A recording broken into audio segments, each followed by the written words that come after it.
تفسیر ضیاء القرآن جلد نمبر 3 21واں پارہ۔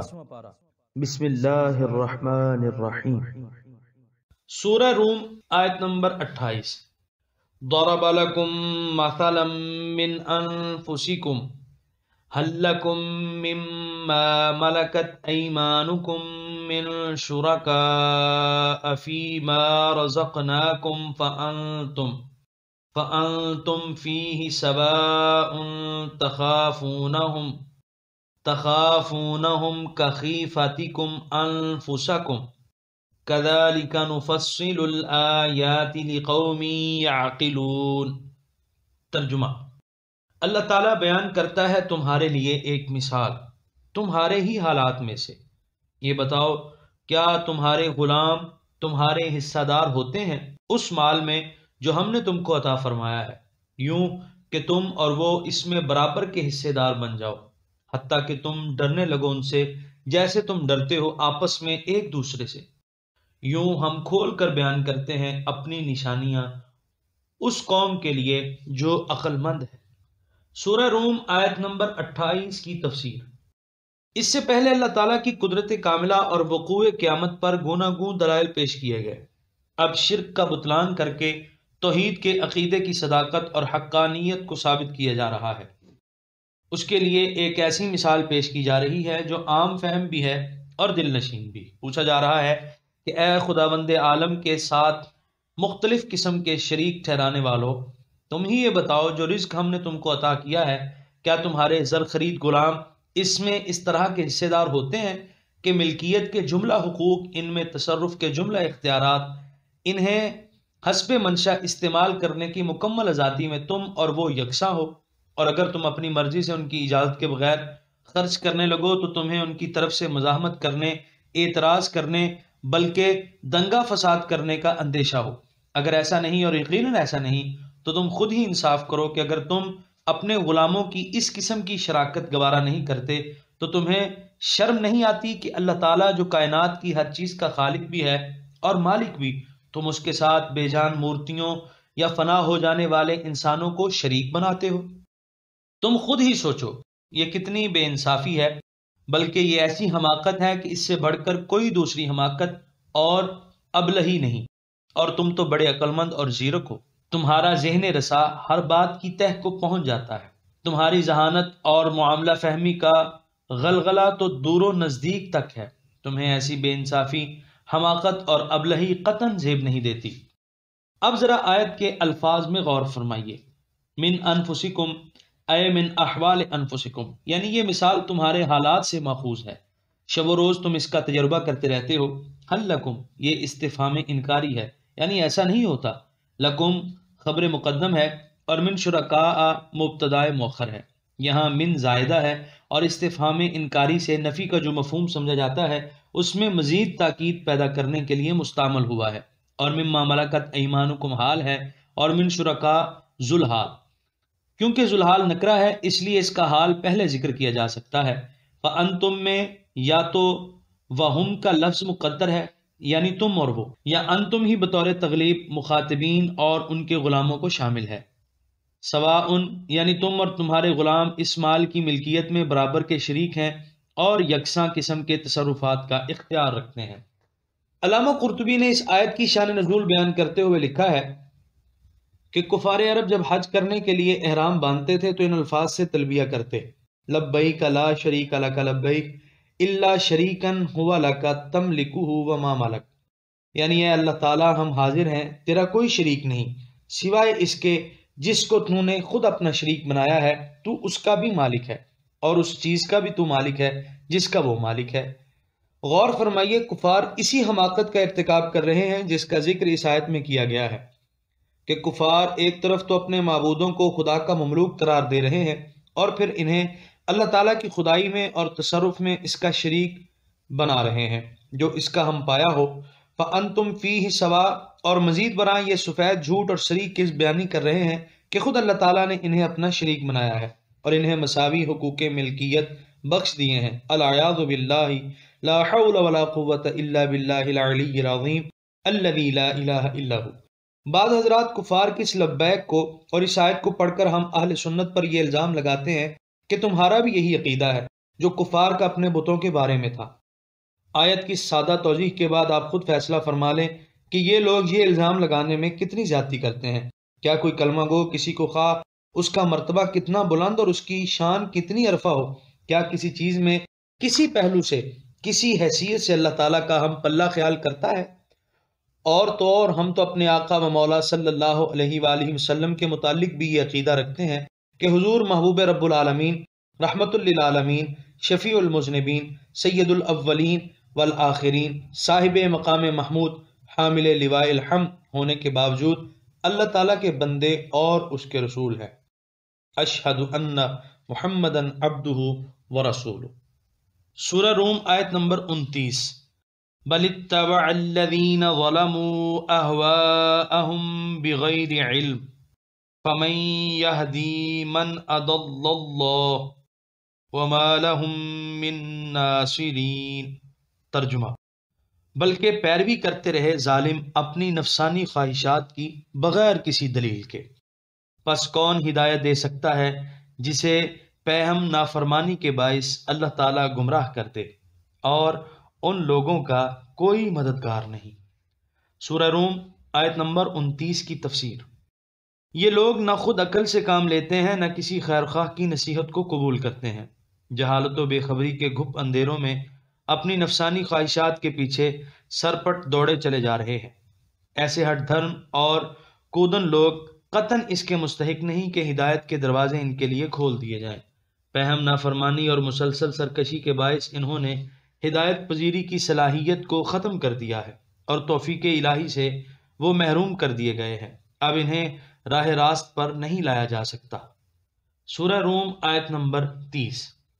فَأَقِمْ وَجْهَكَ لِلدِّينِ حَنِيفًا فطرة اللہ التي فطر الناس علیها لا تبدیل لخلق اللہ ذلك الدین القیم ولكن اکثر الناس لا يعلمون۔ ترجمہ: پس آپ کر لیں اپنا رخ دین اسلام کی طرف پوری یکسوئی سے، مضبوطی سے پکڑ لو اللہ کے دین کو جس کے مطابق اس نے لوگوں کو پیدا فرمایا ہے۔ کوئی رد و بدل نہیں ہو سکتا اللہ کی تخلیق میں، یہی سیدھا دین ہے، لیکن اکثر لوگ اس حقیقت کو نہیں جانتے۔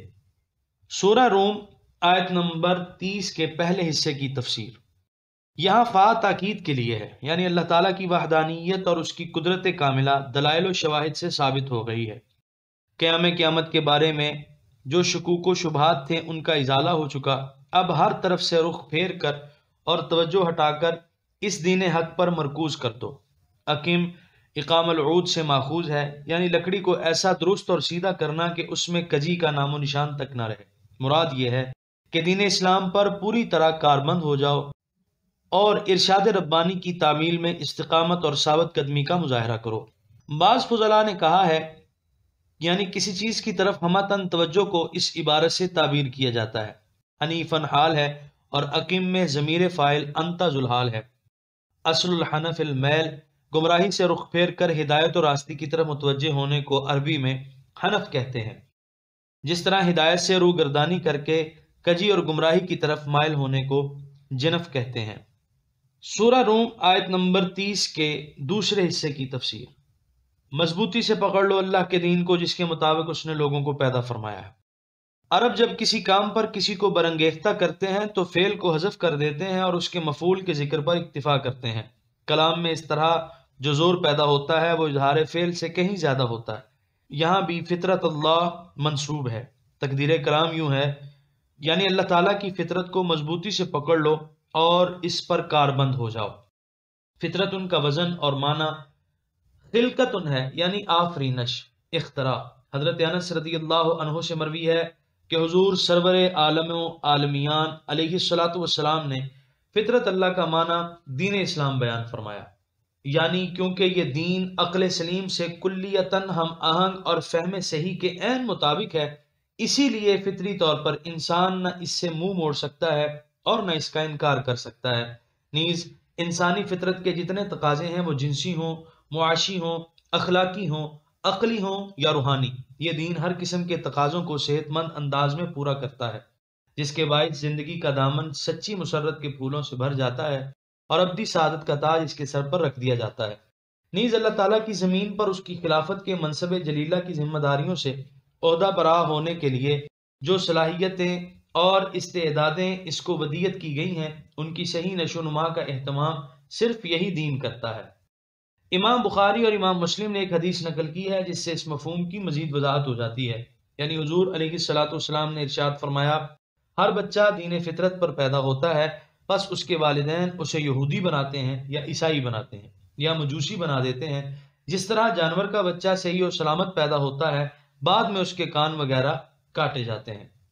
سورہ روم آیت نمبر 30 کے بقیہ حصے کی تفسیر۔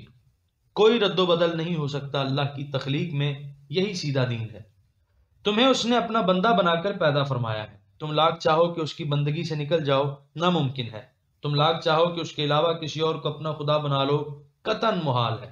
اس آیت کا یہ مفہوم بھی بتایا گیا ہے کہ دین اسلام نے جو نظام حیات ہمیں دیا ہے وہ ہماری فطرت کے عین مطابق ہے۔ اگر تم چاہو کہ اس نظام فطرت کو چھوڑ کر کوئی دوسرا نظام حیات تجویز کر لو جو اسلام کی طرح تمہاری فطرت کے عین مطابق ہو، تو ایسا ہرگز نہیں ہو سکتا۔ قیمم مبالغے کا صیغہ ہے، اس کا معنی ہے یعنی ایسا سیدھا جس میں ذرا کجی نہیں، ایسا صحیح جس میں غلطی کا ادنی احتمال تک نہیں۔ یہاں سے امت محمدیہ علی صاحبہ افضل الصلاۃ والسلام کو دین فطرت کی پیروی کی ترغیب دلائی جا رہی ہے۔ فرا نے تقدیر کلام یوں ذکر کی ہے، یعنی آپ بمائے اپنے ساتھیوں کے توبہ اور اخلاص سے دین فطرت کی طرف متوجہ ہوں۔ سورہ روم آیت نمبر 31۔ منیبین الیہ واتقوہ واقیموا الصلاۃ ولا تکونوا من المشرکین۔ ترجمہ: اے غلامان مصطفیٰ، تم بھی اپنا رخ اسلام کی طرف کر لو، اللہ کی طرف رجوع کرتے ہوئے، اور ڈرو اس سے اور قائم کرو نماز کو، اور نہ ہو جاؤ ان مشرکوں میں سے۔ سورہ روم آیت نمبر 32۔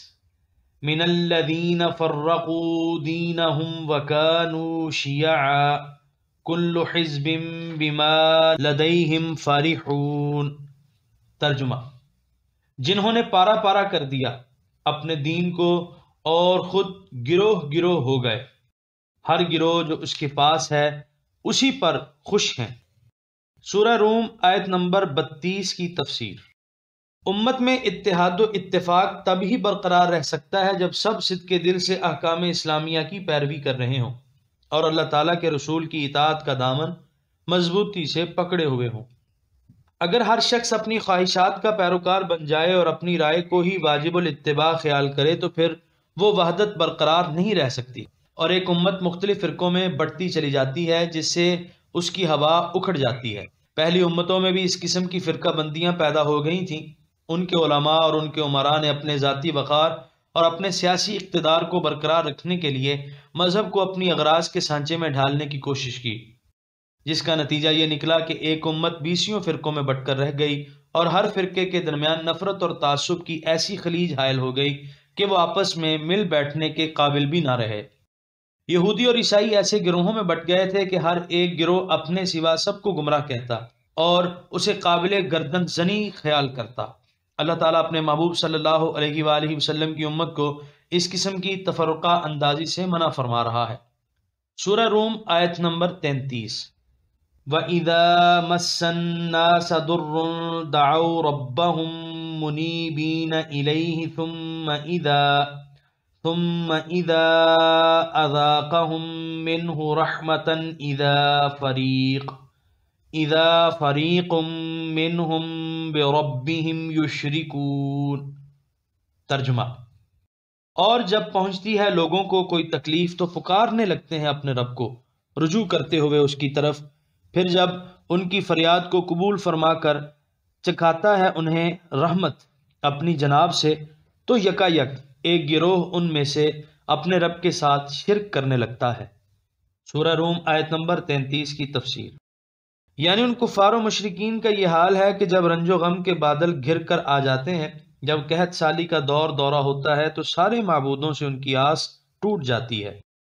اس وقت ہر طرف سے منہ موڑ کر بارگاہ رب العزت میں فریاد کرنے لگتے ہیں، لیکن جب وہ کریم و رحیم پروردگار ان کی حالت اظہار پر نگاہ کرم فرماتا ہے اور ان کی مشکل آسان ہو جاتی ہے تو پھر اپنے باطل خداؤں کو خداوند کریم کا شریک بنانے لگتے ہیں اور ان کی پوجا پاٹ میں مشغول ہو جاتے ہیں۔ سورہ روم آیت نمبر 34۔ لِيَكْفُرُوا بِمَا آتَيْنَاهُمْ فَتَمَتَّعُوا فَسَوْفَ تَعْلَمُونَ۔ ترجمہ: اچھا ناشکری کر لیں اس نعمت کی جو ہم نے دی ہے انہیں، پس اے ناشکرو لطف اٹھا لو، تمہیں اس کا انجام معلوم ہو جائے گا۔ سورہ روم آیت نمبر 34 کی تفسیر۔ یہاں لام امر کا ہے اور تہدید اور دھمکی کا معنی دیتا ہے کہ بے شک وہ کفر کی روش اختیار کر لیں اور چند روزہ زندگی میں خوب لطف اندوز ہو لیں، ان قریب انہیں اپنا انجام معلوم ہو جائے گا، اس وقت وہ چیخیں گے چلائیں گے لیکن بے سود۔ بعض علماء نے اسلام کو لام عاقبت قرار دیا ہے۔ فتمتعوا غائب کا صیغہ بھی بن سکتا ہے اور خطاب کا بھی، دوسری صورت میں اس میں غائب سے مخاطب کی طرف التفات ہوگا۔ سورہ روم آیت نمبر 35۔ ام انزلنا علیہم سلطانا فہو یتکلم بما کانوا بہ یشرکون۔ ترجمہ: کیا ہم نے اتاری ہے ان پر کوئی دلیل؟ پس وہ گواہی دیتی ہے اس شرک کی سچائی کی جو وہ کرتے ہیں۔ سورہ روم آیت نمبر 35 کی تفسیر۔ سابقہ آیت میں خطاب کا صیغہ تھا، اب پھر غائب کی طرف التفات ہو رہا ہے۔ یہ اس امر کی طرف اشارہ ہے کہ وہ اس قابل ہی نہیں کہ انہیں شرف تخاطب سے نوازا جائے۔ سلطان سے مراد اگر رسول یا فرشتہ ہو تو یتکلم سے مراد کلام کرنا، گفتگو کرنا ہوگا۔ اگر سلطان سے مراد دلیل و حجت ہو تو پھر اس کا معنی دلالت کرنا ہوگا۔ یعنی کفر و شرک پر ان کے اس طرح جمع رہنے سے یوں ظاہر ہوتا ہے کہ انہیں کسی فرشتے یا کسی پیغمبر نے آ کر کہا کہ کفر و شرک کی راہ ہی سیدھی راہ ہے، اسے مت چھوڑیے، یا انہیں کوئی ایسی محکم دلیل مل گئی ہے کہ جس کے باعث اس باطل کی صداقت کا یقین ان کے دلوں میں پیدا ہو گیا ہے، لیکن نہ کوئی نبی اور نہ کوئی فرشتہ ایسی بات کہہ سکتا ہے اور نہ سراسر اس باطل پر انہیں کوئی دلیل مل سکتی ہے۔ ان کا اس باطل سے چمٹے رہنا محض ان کی نادانی، اکھڑ پن اور ہٹ دھرمی کے باعث ہے۔ سورہ روم آیت نمبر 36۔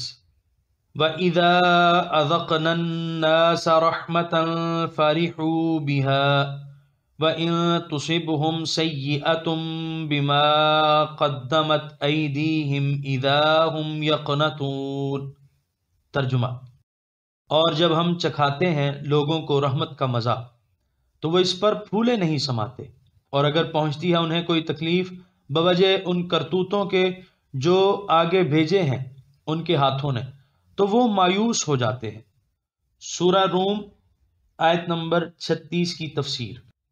مومن کو جب اللہ تعالیٰ اپنی رحمت سے نوازتا ہے تو وہ اپنے منعم حقیقی کی بارگاہ میں سجدہ شکر ادا کرتا ہے، اور جب اسے تکلیف یا گزند پہنچتی ہے تو صبر کرتا ہے اور یقین رکھتا ہے کہ اس کا مالک اور کارساز اس کی تکالیف کو دور کر دے گا۔ لیکن جن کے دلوں میں ایمان کی شمع روشن نہیں ہوتی، ان کا رد عمل دونوں صورتوں میں بالکل مختلف ہوتا ہے۔ خوشی کے لمحوں میں وہ پھولے نہیں سماتے، اپنی کامیابی کے نشے سے وہ یوں بدمست ہو جاتے ہیں کہ ان میں نیک و بد کی تمیز بھی باقی نہیں رہتی، اور اگر انہیں ان کی کارستانیوں کی پاداش میں غم و اندوہ میں مبتلا کر دیا جاتا ہے تو مایوس اور نا امید ہو کر بیٹھ جاتے ہیں۔ یعنی بدخصلت گدھے کی طرح اگر تو گھاس سے اس کا شکم پر کر دے تو لوگوں کو دلتیاں مارنے لگتا ہے، اور اگر بھوکا ہو تو ہینگنا شروع کر دیتا ہے۔ دل شکستگی اور افسردہ خاطری کے عام طور پر دو نتیجے نکلتے ہیں، یا تو کام کرنے کی صلاحیت اور حوصلہ دم توڑ دیتا ہے اور زندگی کی ہنگامہ خیزیوں سے الگ ہو کر گمنامی کے اندھیروں میں کھو جاتا ہے، یا غلط کاریوں اور بددیانتیوں کو اپنا شعار بنا لیتا ہے، اور یہ دونوں صورتیں اس کے لیے تباہ کن ہیں۔ سورہ روم آیت نمبر 37۔ اولم یروا ان اللہ یبسط الرزق لمن یشاء ویقدر ان فی ذلک لآیات لقوم یؤمنون۔ ترجمہ: کیا انہوں نے بارہا مشاہدہ نہیں کیا کہ اللہ تعالیٰ کشادہ کر دیتا ہے رزق کو جس کے لیے چاہتا ہے اور تنگ کر دیتا ہے جس کے لیے چاہتا ہے؟ بلا شبہ اس میں نشانیاں ہیں ان لوگوں کے لیے جو ایمان لے آئے ہیں۔ سورہ روم آیت نمبر 37 کی تفسیر۔ اس آیت کا آخری جملہ بڑا معنی خیز ہے۔ کسی کے لیے رزق کا کشادہ ہونا اور کسی کے لیے اس کا تنگ ہو جانا، اس کا مشاہدہ ہم روز کرتے رہتے ہیں۔ ہر شخص پر بھی مختلف قسم کے حالات وارد ہوتے رہتے ہیں۔ کبھی روپے پیسے کی ریل پیل ہوتی ہے اور کبھی جیب میں دمڑی تک بھی نہیں ہوتی۔ اہل ایمان کو حالات کے اس رد و بدل میں حکمت الہی کے صدہا جلوے نظر آتے ہیں۔ سورہ روم آیت نمبر 38۔ فَآتِ ذَا الْقُرْبَى حَقَّهُ وَالْمِسْكِينَ وَابْنَ السَّبِيلِ ذَلِكَ خَيْرٌ لِلَّذِينَ يُرِيدُونَ وَجْهَ اللَّهِ وَأُولَئِكَ هُمُ الْمُفْلِحُونَ۔ ترجمہ۔ پس دو رشتہ دار کو اس کا حق، نیز مسکین اور مسافر کو۔ یہ بہتر ہے ان لوگوں کے لیے جو رضا الہی کے طلبگار ہیں، اور وہی لوگ دونوں جہانوں میں کامیاب ہوں گے۔ سورہ روم آیت نمبر 38 کی تفسیر۔ یہاں خطاب حضور فخر عالم صلی اللہ علیہ وآلہ وسلم کو ہے، اور حضور کی وساطت سے ساری امت کو یہ حکم دیا جا رہا ہے۔ سابقہ آیت میں بتایا گیا ہے کہ رزق کی تنگی اور فراخی اللہ تعالیٰ کے ہاتھ میں ہے، اور وہ اپنی حکمت سے اس کی مناسب تقسیم فرماتا ہے۔ اس آیت میں ان لوگوں کو ہدایت کی جا رہی ہے جنہیں کشادہ رزق دیا گیا ہے کہ تم دولت کو جمع کرنے کے لالچ میں مبتلا نہ ہو جاؤ، سانپ بن کر اس پر بیٹھ نہ رہو، اس کو عیش و عشرت میں لٹانا شروع نہ کر دو، بلکہ خدا کی دی ہوئی دولت کو اس کی رضا جوئی کے لیے خرچ کرو۔ اللہ تعالیٰ اس بات کو ہرگز پسند نہیں کرتا کہ تمہیں تو عیش و آرام کے سارے وسائل میسر ہوں اور تمہارے دوسرے بھائی زندگی کی بنیادی ضرورتوں سے بھی محروم ہوں۔ اللہ کریم نے جو رزق تمہیں عطا فرمایا ہے اس میں صرف تمہارا حق نہیں بلکہ اس میں تمہارے نادار رشتہ داروں کا بھی حق ہے، وہ مسافر جن کے پاس زیادہ راہ نہیں، اور وہ غریب و مفلس لوگ جو ضروریات زندگی کے لیے ترس رہے ہیں، ان کا بھی تمہارے مال میں حق ہے۔ اس لیے ان مستحقین کو خدا کے دیے ہوئے رزق سے بڑی فراخ دلی اور کشادہ روی سے ان کا حق ادا کرو۔ آیت میں حقہ کا لفظ بڑا غور طلب ہے، یعنی اپنے غریب رشتہ داروں اور مسافروں اور دوسرے محتاج انسانوں کو جو کچھ تم دے رہے ہو وہ کوئی انعام نہیں کہ دے کر تم ان پر احسان جتلاتے پھرو اور ان کو ہر محفل میں رسوا کرتے رہو، بلکہ یہ ان کا حق ہے جو تمہارے ذمہ واجب الادا ہے اور جو تمہیں ضرور ادا کرنا چاہیے۔ وہ تم سے بھیک نہیں مانگ رہے بلکہ اپنا حق لے رہے ہیں۔ علامہ علوسی فرماتے ہیں کہ حضرت امام اعظم ابو حنیفہ رحمۃ اللہ علیہ نے فرمایا کہ آیت سے ثابت ہوتا ہے کہ ہر غریب اور مفلس رشتہ دار کی ضروریات کی بہم رسانی اس کے متمول رشتہ دار پر فرض ہے۔ نیز یہاں مال زکوٰۃ کی ادائیگی کا حکم نہیں دیا جا رہا بلکہ ان لوگوں کا زکوٰۃ کے علاوہ بھی متمول لوگوں کے اموال میں حق ہے۔ علامہ قرطبی فرماتے ہیں یعنی قریبی رشتہ دار سے ہر حالت میں بھلائی کرنا ایسا حق ہے جس کا ادا کرنا لازم ہے، اور یہی قول صحیح ہے۔ مجاہد اور قتادہ فرماتے ہیں اللہ تعالیٰ نے صلہ رحمی کو فرض کیا ہے۔ مجاہد نے تو یہاں تک فرمایا کہ اس آدمی کا صدقہ قبول نہیں ہوتا جس کا کوئی رشتہ دار محتاج ہو۔ دوسری قوموں میں دولت مند لوگ بھی ہوتے ہیں اور وہ خرچ بھی کرتے ہیں۔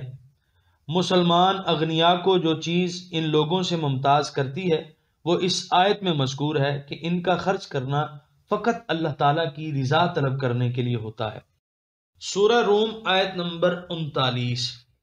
وَمَا آتَيْتُم مِّن رِّبًا لِّيَرْبُوَ فِي أَمْوَالِ النَّاسِ فَلَا يَرْبُو عِندَ اللَّهِ وَمَا آتَيْتُم مِّن زَكَاةٍ تُرِيدُونَ وَجْهَ اللَّهِ فَأُولَئِكَ هُمُ الْمُضْعِفُونَ۔ ترجمہ۔ اور جو روپیہ تم دیتے ہو بیاج پر تاکہ وہ بڑھتا رہے لوگوں کے مالوں میں، سن لو اللہ کے نزدیک یہ نہیں بڑھتا، اور جو زکوٰۃ تم دیتے ہو رضائے الہی کے طلبگار بن کر، پس یہی لوگ ہیں جو اپنے مالوں کو کئی گنا کر لیتے ہیں۔ سورہ روم آیت نمبر 39 کی تفسیر۔ اس آیت کے دو مفہوم بیان کیے گئے ہیں۔ ایک یہ کہ ربا سے مراد یہاں اس کا مشہور معنی سود ہے، اور حرمت سود کا حکم جو بڑی وضاحت سے مدینہ طیبہ میں ہجرت کے بعد نازل ہوا، اس آیت میں اس حکم کی طرف پہلا قدم ہے۔ قرآن کریم کا یہ دستور ہے کہ وہ برائی جس کی جڑیں اس معاشرے میں بڑی گہری چلی گئی ہوں، اس کی حرمت کا یک لخت حکم نہیں دے دیا جاتا، بلکہ تدریجی احکام سے پہلے ایسی فضا تیار کی جاتی ہے کہ لوگوں کی وابستگی اس سے ختم ہو جائے اور اس سے نفرت کے جذبات پیدا ہو جائیں، پھر اس کی حرمت کا قطعی حکم صادر فرمایا جاتا ہے، جس طرح شراب وغیرہ کے احکام میں آپ ملاحظہ فرما چکے ہیں۔ سود عرب کے جاہلی معاشرے میں مروج تھا، اور لوگ اپنی نجی اور کاروباری ضروریات کے لیے سودی قرض مکہ کے بڑے بڑے ساہوکاروں سے لیا کرتے تھے۔ اس آیت میں سود کے متعلق اس تصور کا بطلان کیا کہ اس سے مال بڑھتا ہے اور دولت میں زیادتی ہوتی ہے۔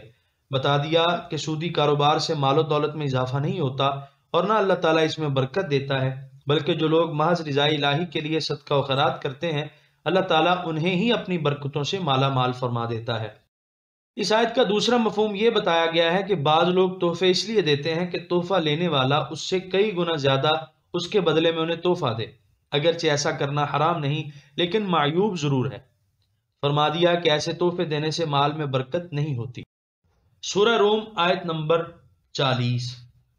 اللہ الذی خلقکم ثم رزقکم ثم یمیتکم ثم یحییکم هل من شرکائکم من یفعل من ذالکم من شیء سبحانہ وتعالی عما یشرکون۔ ترجمہ: اللہ تعالیٰ ہی ہے جس نے تمہیں پیدا فرمایا، پھر تمہیں رزق دیا، پھر مقرر وقت پر تمہیں مارے گا، پھر تمہیں زندہ کرے گا۔ کیا تمہارے ٹھہرائے ہوئے شریکوں میں بھی کوئی ہے جو کر سکتا ہو ان کاموں میں سے کوئی؟ پاک ہے اللہ تعالیٰ ہر عیب سے، اور بلند ہے ان سے جنہیں یہ شریک ٹھہراتے ہیں۔ سورہ روم آیت نمبر 40 کی تفسیر۔ اللہ تعالیٰ کی قدرت اور اس کی عنایات بے پایاں کے ذکر سے شرک کا بطلان کیا جا رہا ہے۔ یہاں پر 21ویں پارے کا 7واں رکوع مکمل ہوا۔